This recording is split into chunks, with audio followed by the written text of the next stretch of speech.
তো বন্ধুরা যে আবার অনেক দিন পর, তাও অনেক মাস পর একটু চপ মুড়ি খাচ্ছি।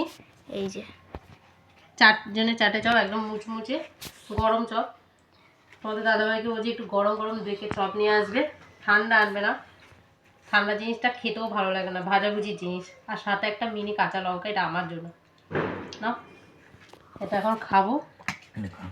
কোনটা মিনি পরে স্টপ আছে, করো স্টপ কর, পরে বলছি। তো এখন খাবো। ছোটো মেয়েকে দেবো না, ছোটো মেয়ের পেটের সমস্যা আছে বলে ওই জন্য ওকে চপ দেবো না, ও শুধু মুড়ি খাবে। খাও। লঙ্কাটা খাও, ঝাল আছে, খাও। অনেকদিন পর চপ মুড়ি খাচ্ছি, ভালো লাগছে খেতে। আর মুড়িটা একটু সামান্য তেল, বিট নুন আর ভাজা মশলা দিয়ে একটু মেখে নিয়ে এসেছি,